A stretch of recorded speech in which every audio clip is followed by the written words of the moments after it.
Sir, சிலர் தூங்கும் பொழுது வாயை திறந்துக்கிட்டே தூங்குறாங்க. இதனால என்ன பாதிப்பு வருது அப்படிங்கிறத பற்றியும், பொதுவாக தொப்பை வயிறு இருக்கிறவங்க மேக்சிமம் வாயை திறந்துக்கிட்டே தூங்குறது ஏன் அப்படின்னும், இப்போது சமீப காலமாக இந்த மது பழக்கத்திற்கு அடிமையாகக்கூடியவர்கள் நிறைய பேர் இருக்கிறாங்க. அவங்கள பார்த்தோன்னா அவங்க கேட்டிருக்க கேள்வியில், மது பழக்கத்திற்கு அடிமையானவர்கள் தன்னையும் மீறி இந்த போதையில் வந்து ரோட்டில் இந்த மாதிரிலாம் விழுந்து கிடக்கிறவங்க வாயால் தான் மூச்சு விடுறாங்க.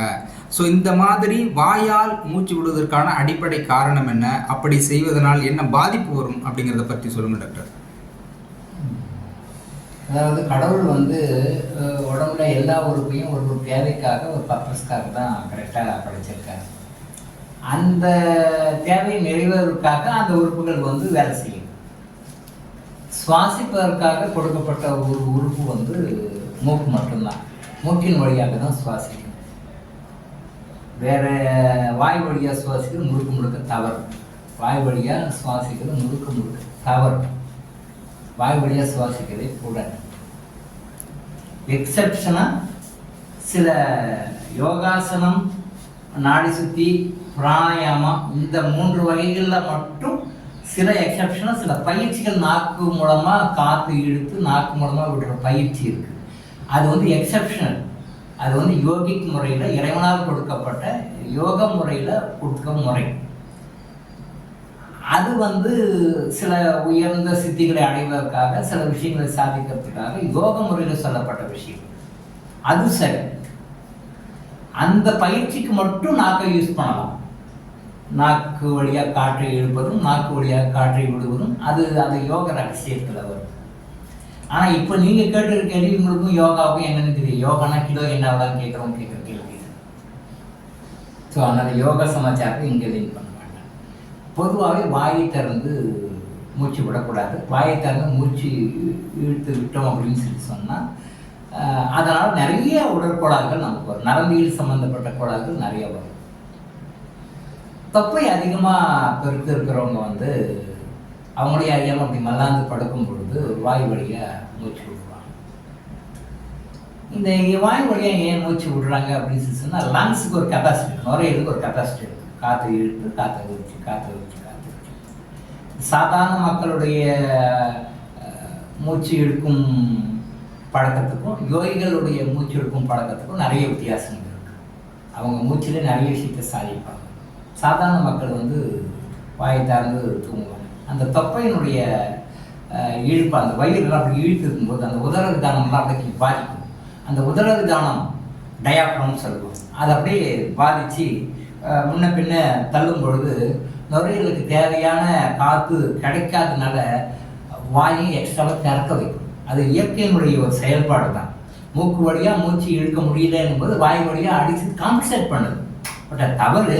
பட் வேறு வழி இல்லை அப்படின்னால அந்த வாயை வந்து ஆட்டோமேட்டிக்காக இயற்கையாகவே அவங்களே அறியாமல் திறக்க வச்சிடும். அப்போ வாய் வழியாக காற்று போகும்போது அதை கொஞ்சம் பேலன்ஸ் பண்ணிக்கிறாங்க.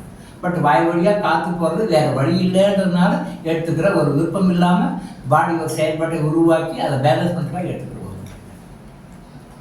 குடிகாரங்களை ஏன் வாயை திறந்து தூங்குறாங்க அப்படின்னு சொன்னால், குடிகாரன் திறக்கும் போது நம்ம பாடியோடைய கண்ட்ரோல் எப்பவுமே மூளை தான் பார்த்துதுன்னு உங்களுக்கு நல்லாவே தெரியும். பாடி வந்து மூளை தான் பார்த்துது. அந்த மூளையினுடைய பாதிப்பு வரும்பொழுது மூளை அந்த பாடியை ஃபுல்லாக கண்ட்ரோல் பண்ணுற கெப்பாசிட்டி கொஞ்சம் ஒதுங்கிடும். ஏன்னா மூளை பாதிக்கிறதுனால தான் குடிகார மாதிரிலாம் பேசுகிறான். தேவையில்லாத விஷயங்கள்லாம் பேசுவான். எந்த விஷயம், ஏன்னா அந்த சிறுமூளை பாதிக்கிறதுனால, அந்த தண்ணி அடிக்கிறதுடைய பாதிப்பு சிறுமூளை பாதிப்பதனால அதனுடைய கண்ட்ரோலில் மீறி அவன் தேவையில்லாத விஷயங்கள்லாம் பேசுவான். அதே மாதிரி அந்த மூளை பாதிப்பு அடைகிறதுனால கொஞ்சம் அவுட் ஆஃப் கண்ட்ரோலில் போயிடும். மூளையினுடைய கண்ட்ரோலில் அது வராது. அடி வந்து மூளையினுடைய ஃபுல் கண்ட்ரோலும் எப்பயுமே இருக்குது.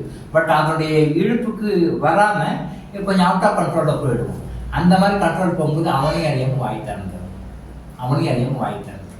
அப்போது வாய் வழியாக காற்று போகும். இன்னும் சில பேர் நைட்டில் ரொம்ப கொரட்டை விட்டுக்கிட்டு தூங்குவாங்க. இந்த கொரட்டை விட்டு தூங்குறதுல வந்து நியர்லி ஒரு 70 to 80% தீய ஆவிகள் வந்து அவங்க உடம்பு ஆக்கிரமிச்சிருக்கும்போது கொரட்டை விடுவாங்க. இது நிறைய பேர் தெரியாது. மாடர்ன் டாக்டர்ஸ்க்கும் மாடர்ன் சயின்டிஸ்ட்டுக்கும் தெரியாது. அது வந்து கிளியர் வாங்கிட்டால் உள்ள போய் பார்க்கும்போது தான் தெரியும். நியர்லி ஒரு 70% ஆஃப் த பீப்புள் வந்து கர்னு ரொம்ப சவுண்ட் விடுவாங்க. ஃபாரின்லாம் வந்து கொரட்டை விடுறாரு ஹஸ்பண்டு, கொரட்டை விடுறாங்க ஒய்ஃப்னு சொல்லிட்டு டைவர்ஸ் பண்ணுறவங்களாம் இருக்காங்க. கூடிய சீக்கிரம் இந்தியாவுக்கும் வந்துடும். இந்தியா தான் போட்டி போட்டு வருது ஃபாரின் கூட எல்லா விஷயத்துலையுமே. அப்போது ஃபாரினில் வந்து ஒரு கொரட்டை அதிகமாக விடுறாங்க அப்படின்ற காரணத்துக்காக டைவர்ஸ் எல்லாம் போகிறாங்க அப்படின்னா எந்த அளவுக்கு வந்து ரொம்ப அதிகமாக இருந்தால் அந்த கப்புள் வந்து பாதித்து டைவர்ஸ் வரைக்கும் போவாங்க.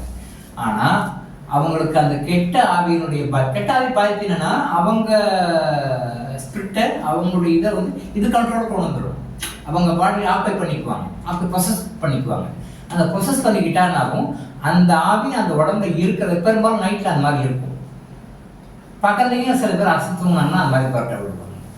அந்த பாதிப்பு இருக்கிற வரைக்கும் அந்த ஆவி வந்து இப்போ எவ்வளோ நேரம் ப்ரொசஸாக வச்சுருக்கோம் அந்த பாடியை அது வரைக்கும் கொரட்டை விடுவாங்க. ஏன் விடுறாங்க இவங்களுக்கும் தெரியாது. அந்த பாடி லீவ் ஆகிடுச்சுன்னா விட்டுடுவாங்க ஆட்டோமேட்டிக்காக. ஸோ இந்த மாதிரி ஒரு 70% கேசஸ் இருக்குது. 30% வேறு ஃபிசியாலஜிக்கலாக வெவ்வேறு காரணங்கள் இருக்குது. பட் 70% ஆஃப் த ரீசன் கெட்ட ஆவிகள்னு சொல்கிறோம். அதாவது கெட்ட ஆவிகள்னால் என்னென்னா இறந்து போயிட்டு மறுபிறவி எடுக்காமல் வேறு பாடி கிடைக்காம மறுபிறப்புக்கு போகாமல் அடைஞ்சிட்டு சுற்றிக்கிட்டு இருப்பாங்க. அவங்களுக்கு பொழுது போகிறதுக்கு எதுவும் கிடையாது. அவங்க ஒரு வகையான ஒரு சைக்கோன்னு சொல்லலாம். அப்போ நம்ம சொல்கிறோம் பார்த்தீங்கன்னா மனநிலை சரி, அதே மாதிரி மனநிலை சரி இல்லாத ஆவிகள். இந்த ஆவிகள் வந்து பாதிக்கும் பொழுது தான் இந்த மாதிரி தொந்தரவுகள்லாம் வரும். ஸோ கொரட்டை விடுவது, வாயை திறந்து தூங்குவது, இதுவும் ஒரு ரீசன். தொப்பையாக இருக்கிறவங்க வாய் திறந்து தூங்குறதுக்கும் என்ன ரீசன் சொல்லியிருக்கேன். குடிகாரர்கள் வந்து வாய் திறந்து தூங்குறதுக்கும் என்ன ரீசன் சொல்லியிருக்கேன். பொதுவாகவே நீங்கள் எப்போ படுத்தாலும் படுக்கும்போது நம்ம இடது பக்கம் சாய்ந்து படுக்கணும். படுக்கும்போது மல்லாந்து படுத்தாலே இந்த மாதிரி கொரட்டை விடுவதற்கான வாய்ப்புகள் அதிகம். ஏன் மல்லாந்து படுக்கிறோம்? மல்லாந்து படுக்கும்போது லங்ஸுக்கு வந்து நல்லா ஃப்ரீயாக ஏர் கிடைக்கிறது கொஞ்சம் ஸ்லோவாகும். அதனால் அது காற்று வேணும் இல்லையா, அதுக்காக வேகமாக காற்று இருக்கணும். ஏன்னா அது உங்களை உயிரோடு வச்சுக்கணும், உங்களை உயிர்ப்போட வச்சுக்கணும். அதுக்காக காற்று வேணும். காற்று இழுக்கிறது நுரையீரலுடைய வேலை. அந்த நுரையீரல் தான் காற்று இழுத்து ப்ராசஸ் பண்ணி உங்களுக்கு கொடுக்கணும். லங்ஸுக்கு கொடுக்கணும், லங்ஸ் எடுத்து ஹார்ட்டுக்கு கொடுக்கணும். அந்த வேலைகளுக்குனால எக்ஸ்ட்ராவாக அது வந்து ஒர்க் பண்ண முடியாது. அப்போ என்ன பண்ணுறது, வேறு வழியே இல்லாமல் வாயை திறந்து தூங்குறது. ஸோ பெரும்பாலும் தூங்கும்போது இடதுகை பக்கமும், ஆண்களை பொறுத்த வரைக்கும் இடதுகை பக்கமும், பெண்களை பொறுத்த வரைக்கும் வலதுகை கீழே மாதிரி தீப்படுத்தாங்கன்னா நிறைய ஹெல்த் ப்ராப்ளம்ஸ் வராது, கொரட்டையெல்லாம் வராது. எப்பயுமே சில டைமில் அக்கேஷனாக கொஞ்ச நேரம் மல்லாந்து படுக்கலாம், தப்பு கிடையாது. பட் மல்லாந்து படுக்கிற பழக்கம் தவறான பழக்கம். பெண்களை பொறுத்த வரைக்கும் வலது கை ரைட் ஹேண்ட் கையில் கீழே பக்கம் இருக்கிற மாதிரி படுக்கணும். ஜென்ஸை பொறுத்த வரைக்கும் லெஃப்ட் ஹேண்ட் கீழே இருக்கிற மாதிரி படுக்கணும். ரெண்டு பேரும் மாறி படுக்கணும். ரெண்டு டிஃப்ரெண்ட் ஆண்கள் பெண்கள் வரும்போது பெண்கள் வலது கை கீழே இருக்கிற மாதிரி வலது பக்கத்துக்கு மாதிரி படுக்கணும். ஆண்கள் இடது கை கீழே இருக்கிற மாதிரி இடது பக்கத்துக்கு மாதிரி படுக்கணும். இந்த மாதிரி படுத்தாங்கன்னாவே இந்த ஸ்னோரிங், கொரட்டை விடுதல், இந்த மூச்சு வாங்குதல், இந்த மாதிரி வாயை திறந்து சுவாசி, இந்த மாதிரி பழக்கங்கள்லாம் பெரும்பாலும் தானாகவே போயிடும். ஸோ நுரையீரலில் வந்து பாதிக்காத மாதிரி கண்டிஷனாக வச்சுக்கிட்டோம்னா இந்த மாதிரி வாயை திறந்து தூங்க வேண்டிய அவசியம் வராது. எப்போ காற்று பார்த்தாலும் நுரையில் நிறைய வேலை செய்யணுன்ற மாதிரி சொல்லி இப்போ நான் சொன்ன சூழ்நிலைலாம் வருதோ அப்போ தான் வாயை திறந்து அவங்க வந்து சுவாசிக்கிறாங்க. ஸோ வாய் மூலமாக சுவாசிக்கிறது தவறு, அப்படி செய்யக்கூடாது. சில யோகாசன, பிராணாயாம, நாடி சுத்தி வடிகளில் மட்டும்தான் இது அலோடு. மற்றபடி இது முழுக்க தவறு. வாய் திறந்து எப்பயுமே சுவாசிக்கக்கூடாது, தவறு. இதை புரிஞ்சுக்கணும். டாக்டர் இளங்கோ ஆயுஷ் ஹாஸ்பிட்டல் வழங்கும் விழிப்புணர்வு இது.